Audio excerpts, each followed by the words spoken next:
I've come to realize that technology is going to radically change the human experience in the coming years.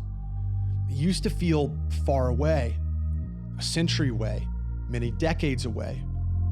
But with the advancements in AI and robotics that we've seen in the last few years and what's on the immediate horizon, that change is not far away anymore. It's knocking at our door. I'll just warn you now, it gets kinda spooky towards the end, but it's honestly how I feel about the future, and I feel called to talk about it here. So just get ready for that. PDOOM is shorthand for the probability that AI leads to human extinction or civilizational collapse. Essentially, what are the odds that AI development goes really, really badly?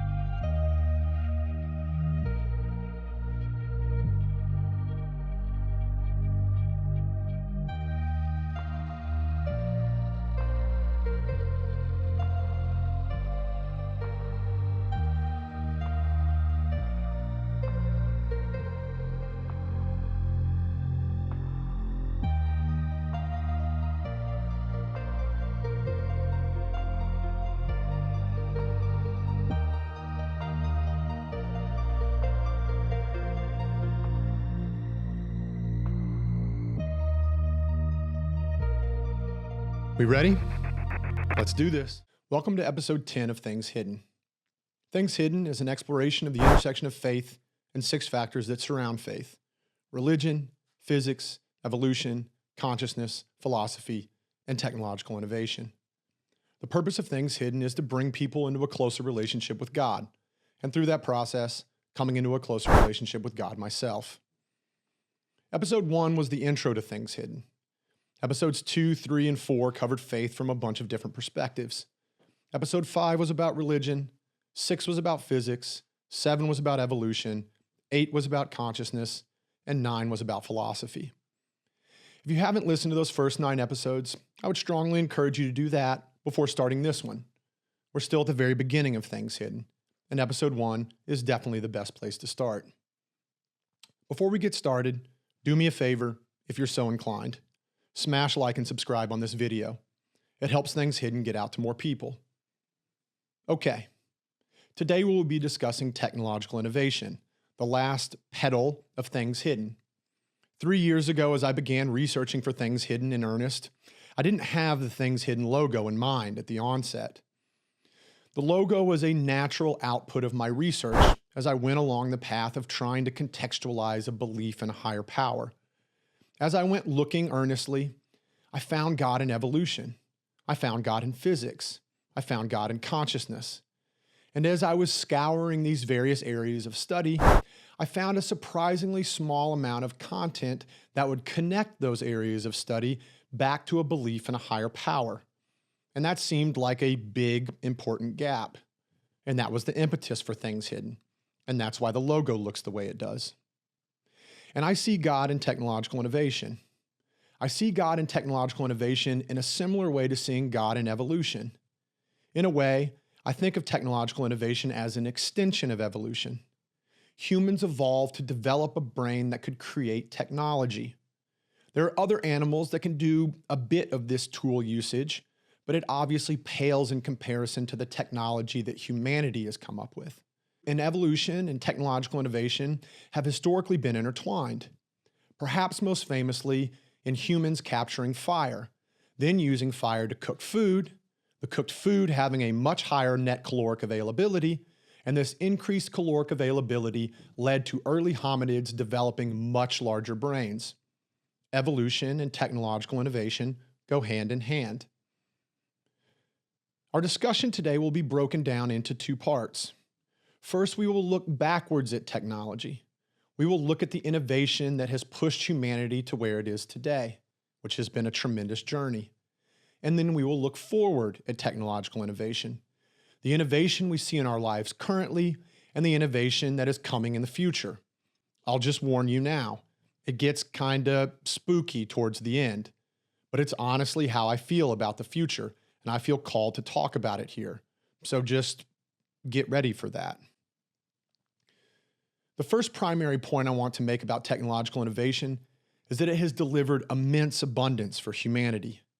This is the main reason that I believe technological innovation comes from God, because humanity has received such massive benefits from it historically. And the overwhelming majority of those benefits have come very recently, in the last couple hundred years. And I get the sense God wants us to flourish, and technology has brought human flourishing. Homo sapiens have been around for 200, maybe 300,000 years. And for 99.99% of Homo sapiens' existence, we've been faced with staggering scarcity. Wake up every morning and just try to stay alive. Find food, find shelter, find clean water. Try not to die before you reproduce.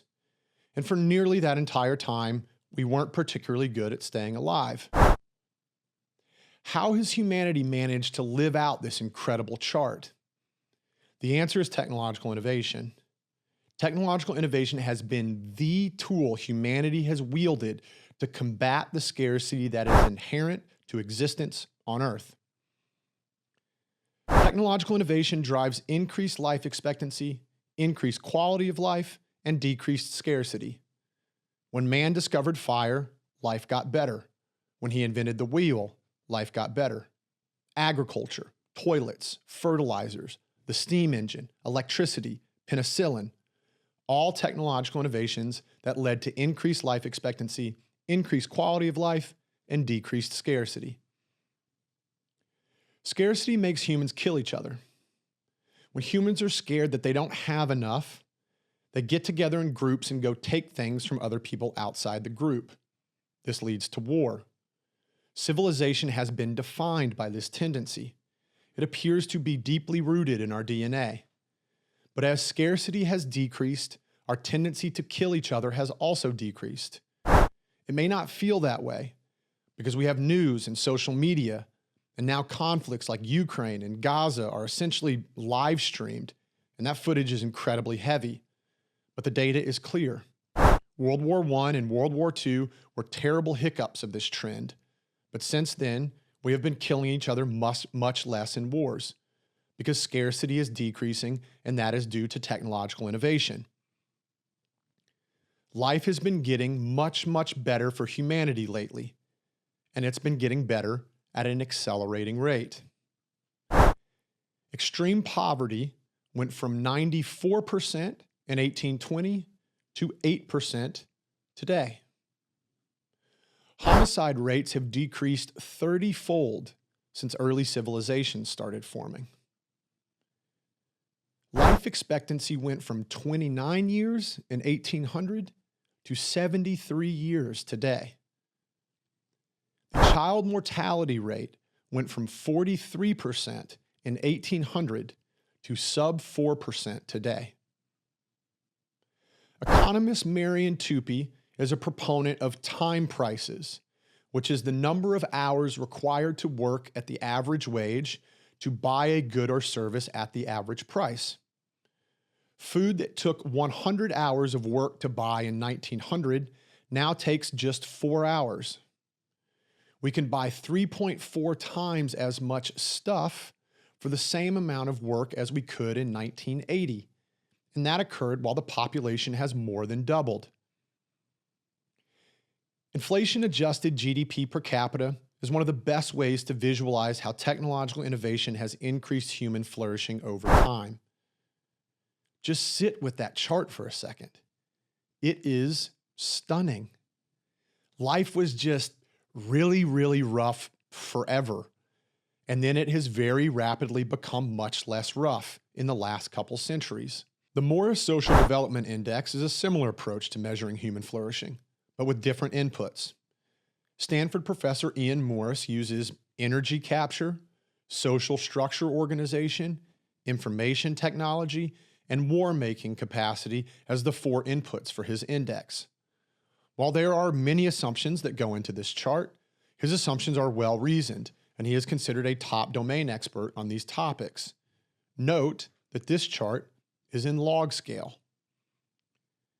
The key takeaway from Morris's work is that the human condition has changed drastically more in the last century than it had changed from the Ice Age up until a century ago.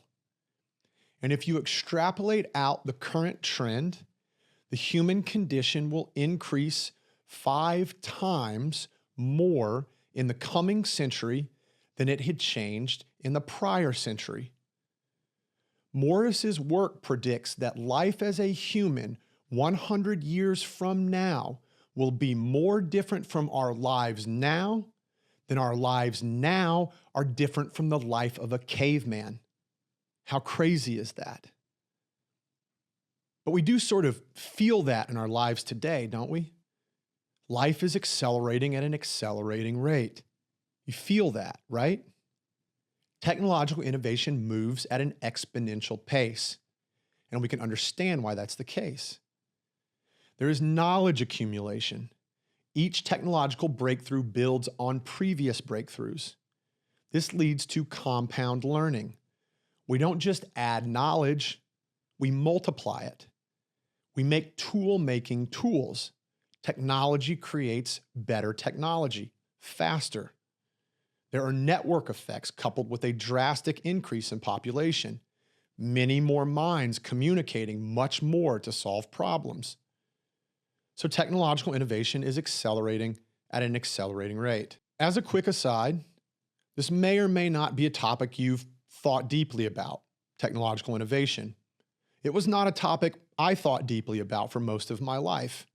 I was not passionate about technology for most of my life. I was not a technology investor. But in 2017, at the age of 32, I became enamored with Bitcoin and crypto, and I bet my whole career and net worth on Bitcoin and crypto.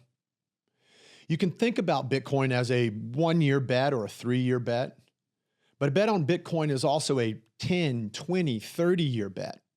It's a bet on a technology gaining adoption that is totally different than what exists today. It's a bet on the intertwinement of money and technology in a way we've never seen before. So over the last 8 years, I have been a technology investor and spent a lot of time chewing on the intersection of humanity and technology. And that naturally leads to what we're talking about now, which is that technological innovation is accelerating at an accelerating rate. There are many examples that highlight how true this is. Think about travel. The first vehicle created by humans, not powered by animals or the wind, was the train. And it took like 300,000-ish years to go from no powered vehicles to trains. Then it took about 100 years to go from the first powered vehicle to the first powered flight. And then it took another 58 years to go from the first powered flight to the first human in space. And then it took 8 years from the first human in space to put the first human on the moon. Think about weapons.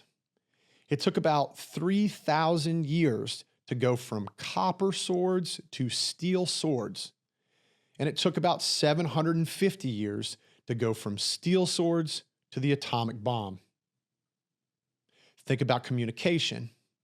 It took 5,000 years to go from written language to the printing press.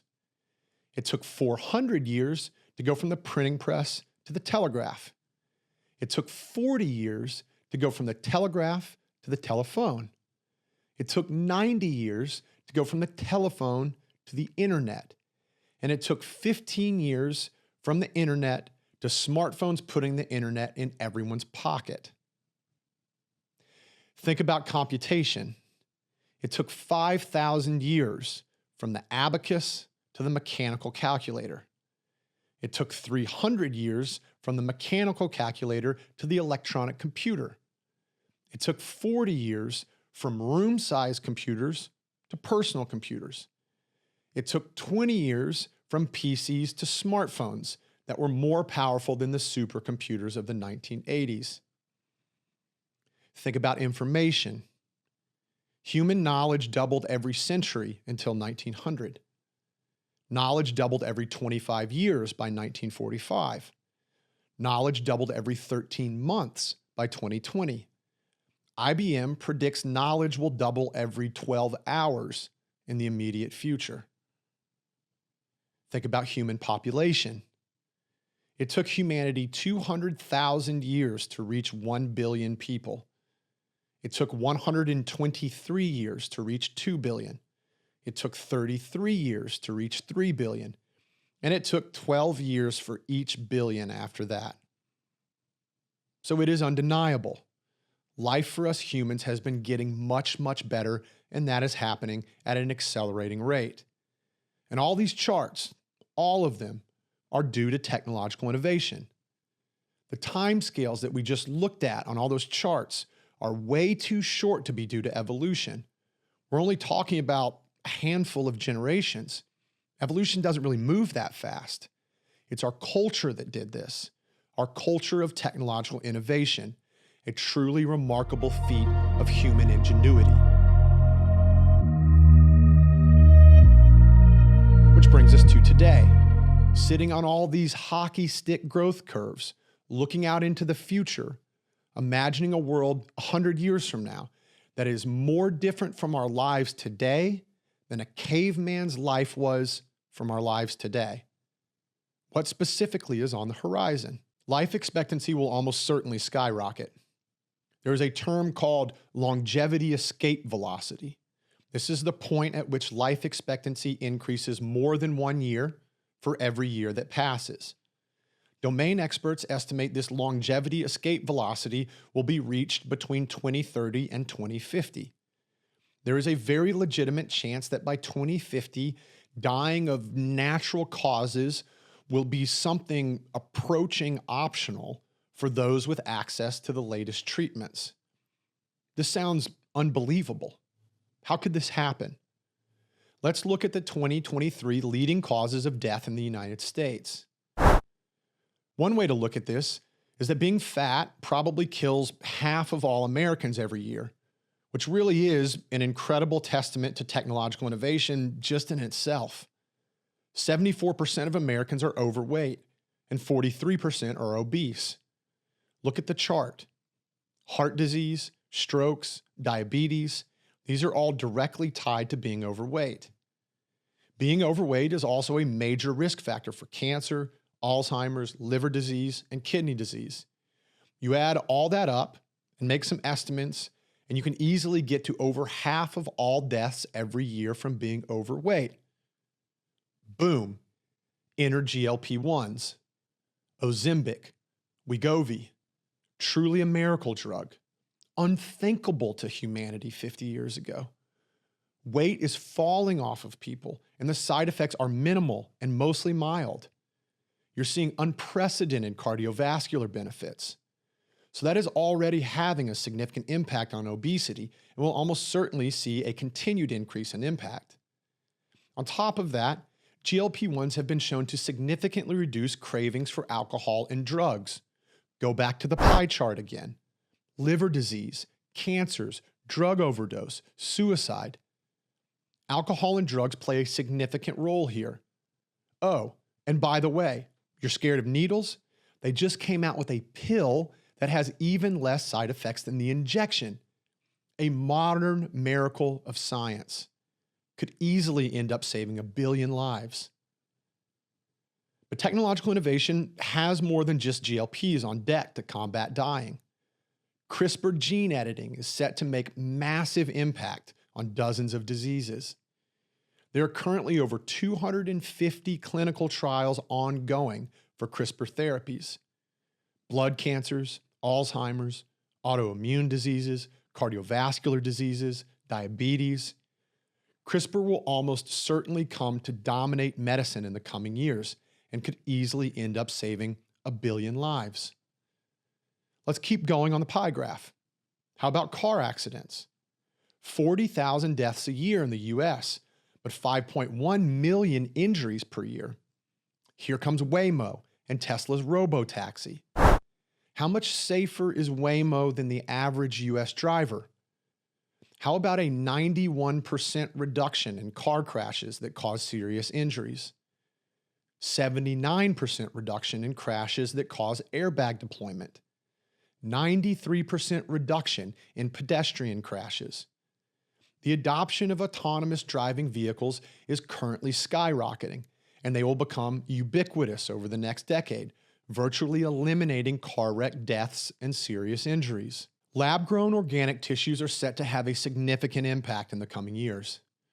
There are currently clinical trials for a spray-on form of lung tissue to combat COPD. Scientists have already successfully implanted lab-grown lungs into pigs.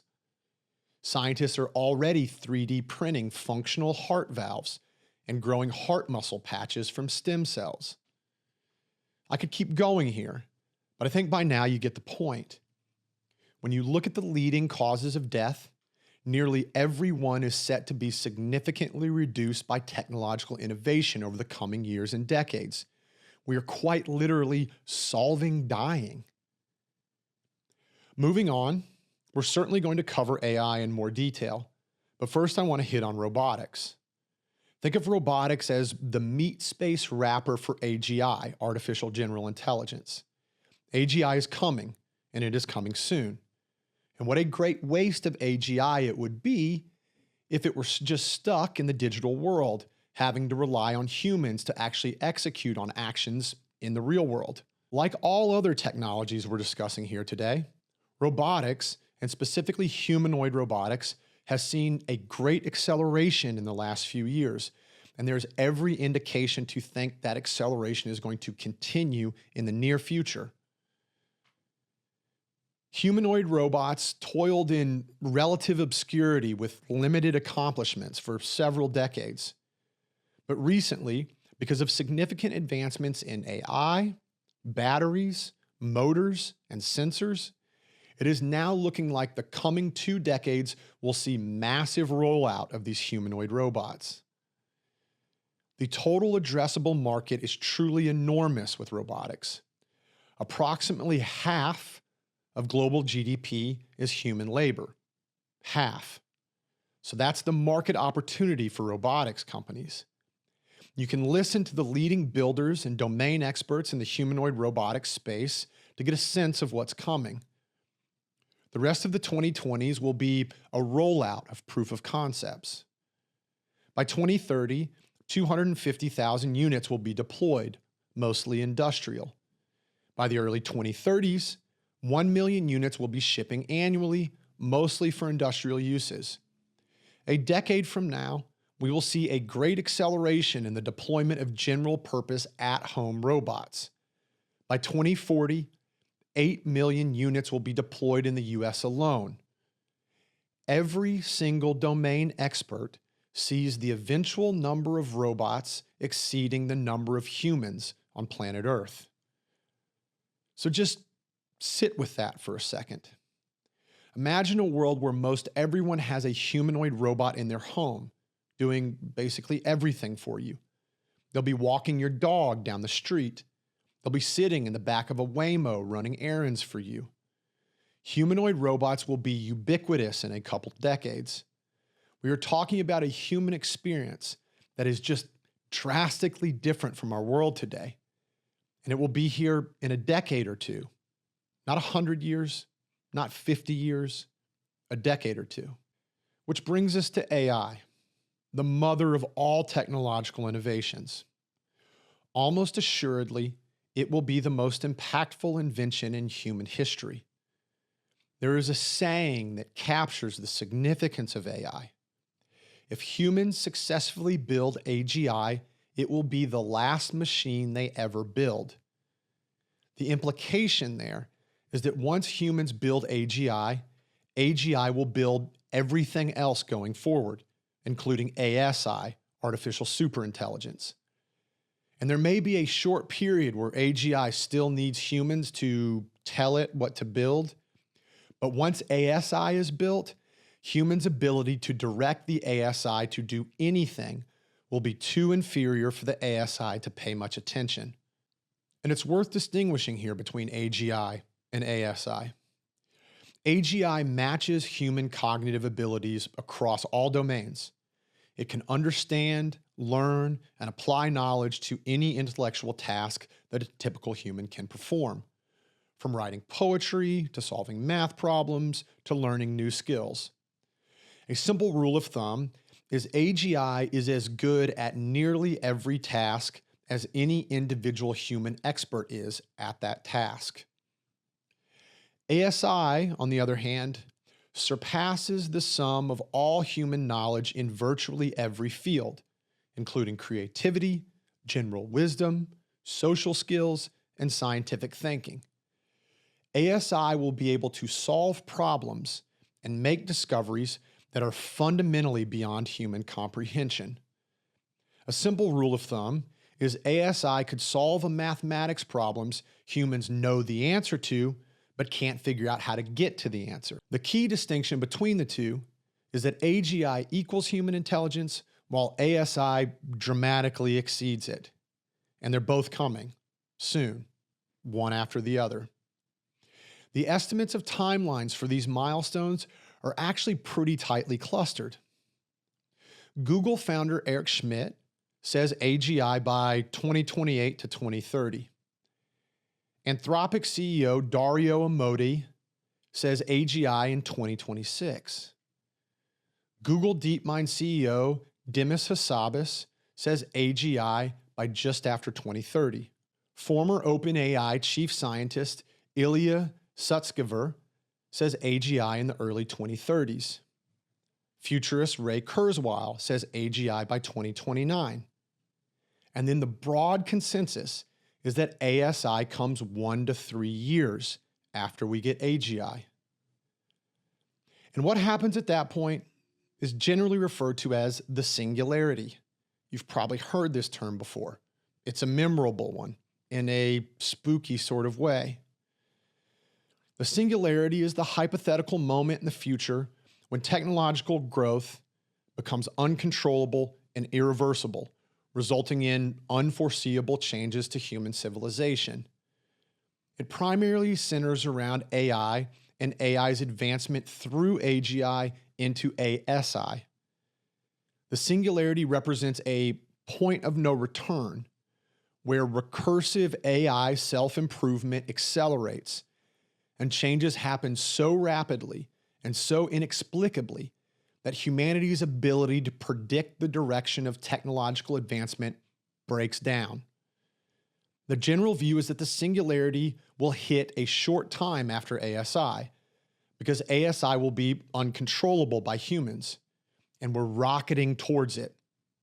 Not 100 years, not 50 years, maybe a decade.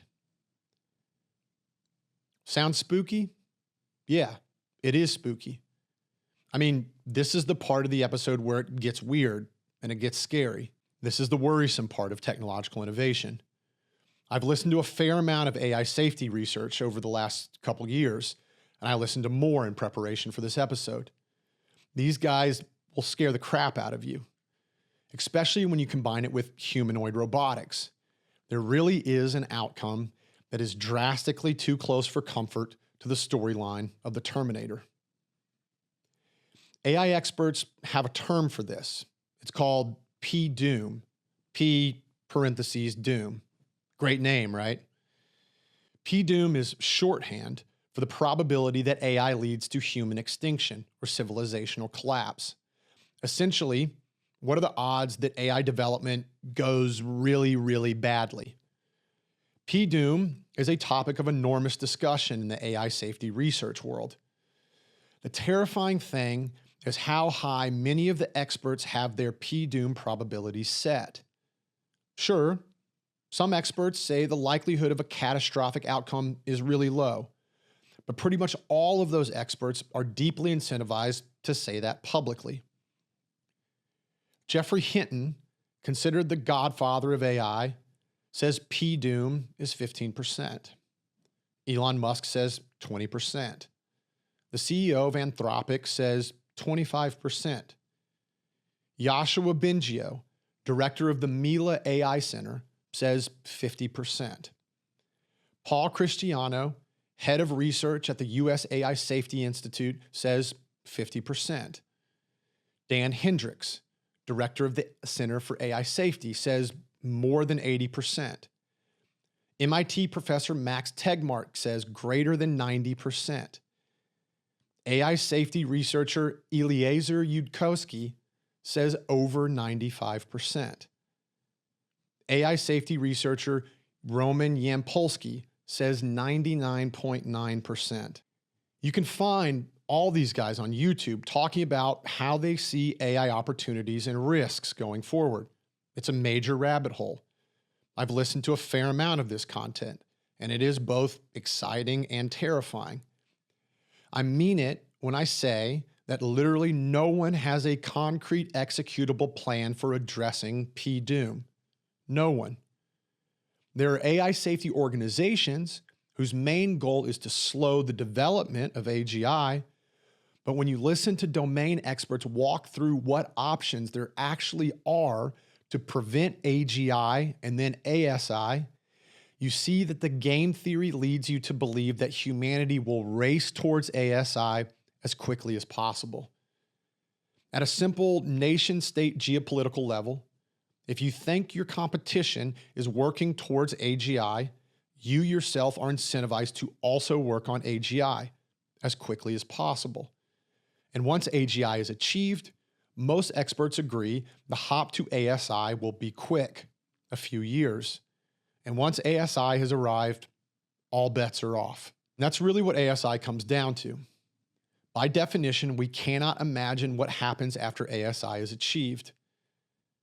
A simple example of this is Move 37, as made famous by the 2016 documentary called AlphaGo, named after Google's AI that it built to beat the best Go players in the world. You should watch the doc if you haven't seen it yet. It's great. As a quick backstory, the game Go has 10 to the 250 times more move combinations than chess. So it's a much, much harder problem for an AI to solve than chess. Google built an AI that could do it, though. And in a game against the best Go player in the world, AlphaGo played Move 37, which was totally beyond comprehension for any human player.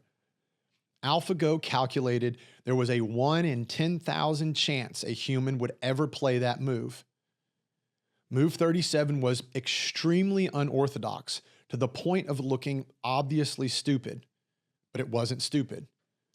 The advantages of Move 37 wouldn't become obvious until 50 moves later in the game, and a human player just can't connect that many dots. But the AI could, and it won the game. And that was a decade ago. A decade. Now, with that story as context, think about how we can't predict what ASI is going to do once it's achieved. And so it seems this will be a headline deal for humanity over the next 15 years. In this P-Doom concept, you can think about it in the context of evolution. We've talked a lot about evolution in prior episodes. 99% of all plants and animals ever have gone extinct. That's what P-Doom is essentially referring to. 99% of all plants and animals ever eventually ended up with a P-Doom of 100%. And you could argue that many don't go extinct, they just evolved into a different species. And that's true. But evolving into a species completely different than you is a form of P-Doom anyways, right? So betting on a high P-Doom is actually just a matter of time frame. Over a long enough time frame, every species either goes extinct or evolves into something totally different. Why would you say this time is different when it comes to humanity? Consider Neuralink, which is already seeing significant success with 12 total implants so far, all with positive outcomes. Imagine 50 years from now, where a Neuralink on steroids totally transforms our capabilities and becomes mass adopted. Does that mean we've evolved into a new form of Homo sapien? If humanity creates ASI that lives on into the future while Homo sapiens eventually die out, was that evolution? It does make this time quite different because you're talking about jumping from a carbon-based life form, us, to something that is silicon-based, ASI. We've never seen any life form other than carbon-based life forms. Would ASI be a silicon-based life form? That would depend on your definition of life form, and there are disagreements amongst domain experts about the definition of life. NASA provided a definition for life in the 1990s. NASA says life is a self-sustaining chemical system capable of Darwinian evolution. So consider AGI or ASI from that definition. When you think about ASI controlling millions of humanoid robots, you could assume that ASI would have complete autonomy over its own energy sourcing, self-maintenance, reproduction, and evolution. Under those assumptions, ASI wouldn't need humans for anything. All of a sudden, ASI starts to look a lot like a silicon-based life form. We'll come back to P-Doom at the end, but there's a few more points I want to make first. I want to talk about job disruption from the combined AI and robotics revolutions. Alongside P-Doom, this is another headline topic in this area, and it does seem undeniable. When you dig into the details, it's hard to imagine there isn't significant job disruption in the coming decades. Let's take a similar approach to job displacement that we took with the leading causes of death. What are the most populous jobs in America? The first thing to point out on this chart is that the U.S. job market is quite distributed. The top 10 job categories, as defined by the BLS, only account for about 16% of all jobs. But you can start going category by category and imagining how each of these categories is going to be displaced over the next decade. E-commerce is already disrupting retail salespersons. AI chatbots plus virtual try-ons add to that displacement. Computer vision will enable checkout-less shopping experiences in brick-and-mortar stores. Operations managers will see massively reduced headcount. AI can manage 100 processes better than a human can manage 10. Workflow automation, predictive analytics, automated monitoring and feedback systems, all of it replaces human operations managers. Counter workers will see severe displacement over the coming decade.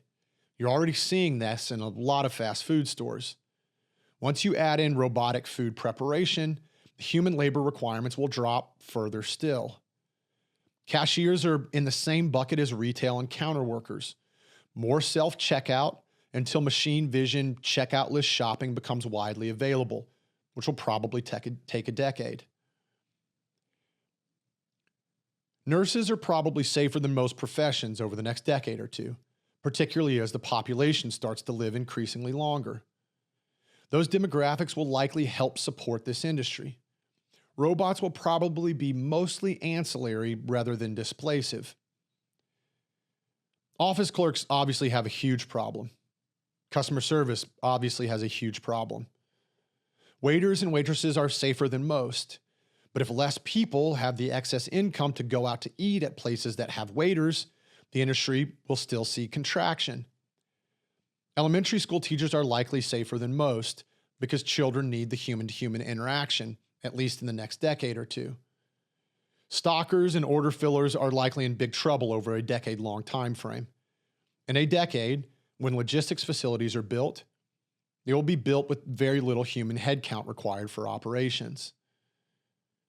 So that's the top 10 most populous jobs. Let's dive quickly into a handful of specific industries that will be severely disrupted. Data entry is 2.1 million people and facing massive displacement. Accounting is 1.7 million people and facing massive displacement. Assembly line workers are 1.8 million and facing massive displacement. The broad category of drivers, which encompasses multiple subcategories, is 4.4 million and facing massive displacement. Administrative assistants are 3.6 million and facing massive displacement. There's actually an acute white-collar bend to a lot of the most heavily impacted jobs. Junior lawyers and legal assistants, radiologists, financial analysts, software developers.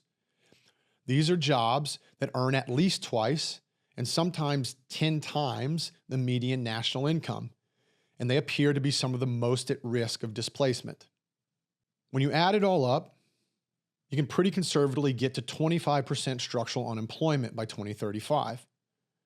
So then when you start to imagine what that would look like and what the road to get to 25% structural unemployment would look like over the next decade, this is a macroeconomics question. And I've spent my entire career investing with a macroeconomic perspective. So this is more in my wheelhouse than a lot of the topics I've covered on Things Hidden. I think deflation over the next decade is likely. The prices of goods and services should fall and probably fall significantly. I struggle to see how that's not the case. This will go in tandem with very low or negative interest rates. Deflation and low interest rates always go together. It's hard to say what GDP will do because I think the concept of GDP is going to start falling apart over the next decade. You could see a scenario where GDP doubles while median income is cut in half. You could have the highest GDP growth in U.S. history concurrent with the worst unemployment crisis in U.S. history. Over the coming decades, we will likely see the basic building blocks of economics start to fall apart. Time, labor, and capital. Time, labor, and capital.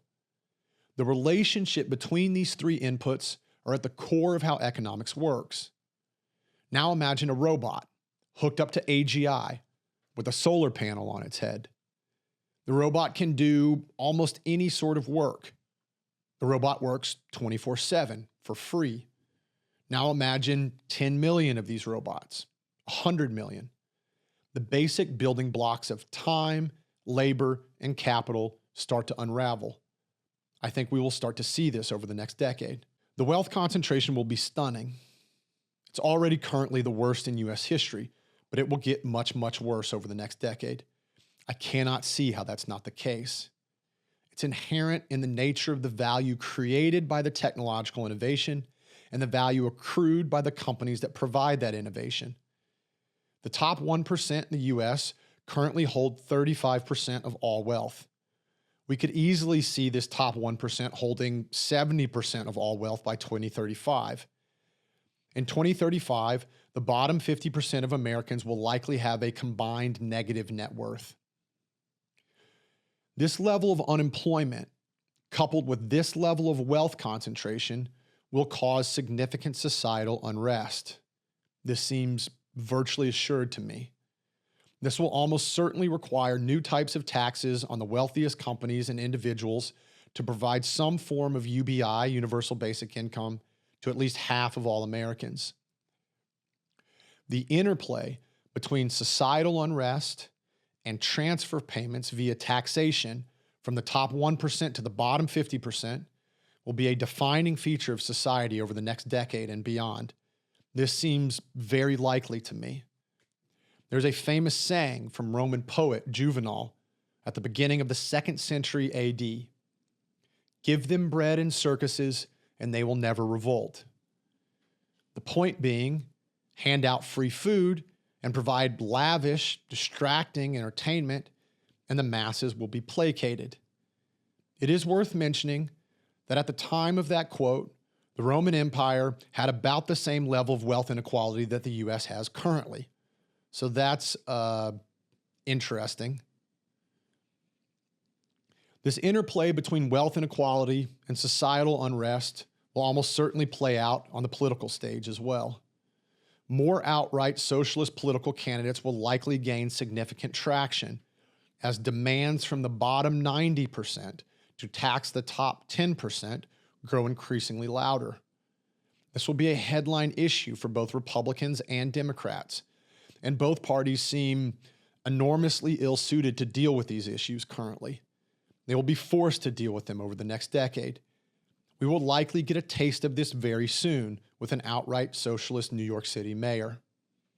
All of this will likely add up to a purpose crisis. You're already seeing the beginnings of this with Gen Z and Gen Alpha. America will see a crisis in purpose, a crisis in meaning. The collective psychological damage that comes along with 25% structural unemployment is significant. Having a stable job, earning a living to provide for your family, These are institutions that have been central parts of civilization for thousands of years. And those institutions are set to be significantly disrupted at an unprecedented pace. As I was preparing for and writing this episode, I was reminded of why technological innovation was its own pedal for Things Hidden. Because increasingly over the last several years, I've come to realize that technology is going to radically change the human experience in the coming years. It used to feel far away, a century away, many decades away. But with the advancements in AI and robotics that we've seen in the last few years and what's on the immediate horizon, that change is not far away anymore. It's knocking at our door. Paradoxically, the term abundance gets thrown around just as much as the term P-doom. Experts talk about radical abundance, exponential abundance, and the post-scarcity economy. We are developing technology to cure dying while also developing technology to extinguish the majority of human labor. There is a path through all of this that leads to utopia. Of course, there will be friction and growing pains as we innovate away the concept of work. But the path to utopia is available for humanity. I can see it. There are risks to that path. We talked about the AI risk a lot. It's hard to accurately quantify, but it's very real. There are also war risks, existential war risks. Technological innovation applies to weapons as well. Nuclear weapons, bioweapons. You could see the US artificial superintelligence fight a war with the China artificial superintelligence. Seriously. Finally, we've gone this entire discussion and barely mentioned God. I want to talk about God in the context of simulation theory and P-doom. We've already talked a lot about simulation theory in prior episodes. I don't know about you, but this discussion today makes simulation theory make even more sense to me. If our future descendants are running ancestor simulations, this particular period in human history we find ourselves in seems like a prime candidate for running simulations. What is the nature of the creator of this simulation that we're in? As a reminder, every major world religion says we're in a simulation. They may not use that exact language because that language wasn't around back then, but it amounts to the same thing. Religions all agree that we do not exist in base reality. And every major world religion thinks different things about how the ending of this simulation is going to go. Basically, every religion opines on P-doom. Christianity, Judaism, and Islam all describe a heaven scenario or a heaven and a hell scenario. Hinduism and Buddhism describe an eternal cyclical process of creation and destruction. In any case, religion provides some specifics about how P-doom might materialize. Making a call on P-doom is in part making a call on how the simulation ends. There are a few points or maybe options that I want to present about how God fits into all this. As I've said before, I won't pretend to have the answers. Things Hidden has never been about knowing. It seems to me that we have an array of potential possibilities that lie in front of us in the not too distant future. And a lot of it can be brought back to God's causality in this world. Does God move in this world? If so, how, why, and when? As a quick aside, I will say that the Bible is not exactly clear on this. Revelation, the last book of the Bible, talks about the end of the world a lot. But it is confusing, and there is wide disagreement on how literally the author of Revelation meant for it to be taken. There are also questions about the legitimacy of Revelation as biblical canon. When you look at the rest of the Bible outside of Revelation for descriptions about the end of the world, it is confusing. I could easily do a 2-hour episode just on this topic, and I might someday. But for now, suffice it to say, the Bible is not clear on how the world will end. Okay, back to the last couple points I want to make. We've talked about the potential for artificial superintelligence to replace humanity. Or perhaps we become cyborgs with ASI implanted in our brains. We've talked about achieving radical abundance, or maybe we blow ourselves up. Which of these outcomes will come to fruition would be easier to predict if we had a sense of how much God is driving this boat of existence we're all on. Will God intervene to make sure we achieve radical abundance and don't blow ourselves up? Does God want us to create artificial superintelligence, the first ever silicon-based life form, and then die out, like 99% of all of the animals that have ever lived? Part of this analysis is making a call on the point of this simulation that we're in. Will God be hands-off? And if humanity makes enough bad decisions, then we die out? Or 99% of the population dies out? And we effectively have to start over again like some kind of Mad Max movie? What I can say is that the inverse of P-doom is P-love. It sure feels like this particular part of the simulation we're in is testing humanity, a big test. Will we choose love or power? Will we choose service or domination? Will we choose cooperation or competition? Will we remember that we are co-creators with God, or will we try to become God ourselves? P-doom is P-pride. It's P-selfishness. We have the receipts to know how that plays out in history. And we have the receipts to know how P-love plays out. When we choose cooperation, when we choose love, when we choose to act as if God exists, when we choose to be accountable to something greater than ourselves, we flourish. The receipts are there. Christianity has produced more human flourishing than any other belief system in human history, precisely because it puts self-sacrificial love at the center. And so God leaves it up to us, as it seems like he mostly always has. The story of Noah and the ark and the great flood is a story about humanity acting so selfishly that they nearly go extinct. And I've always felt this in my own life. I have free will. 100 times a day, I can choose to do the right thing, the moral thing, the selfless thing, the agape thing, and I can reap what that sows. Or I can choose to do the wrong thing, the immoral thing, the selfish thing, and I can reap what that sows. This framework applies at the humanity scale as well. And now, with technological innovation, it appears the stakes for those choices are the highest they've ever been. So we must choose the manner in which we implement this technological innovation. Choose love, choose service, choose God. Not because we're afraid of some distant alternate dimension hell, but because if we don't, we'll bring hell right to our front door on this earth soon. And choosing love, choosing service, choosing God, we can see that that's the only path that's ever actually worked. It's the path that leads to life, not death, to abundance, not scarcity, to transcendence, not replacement.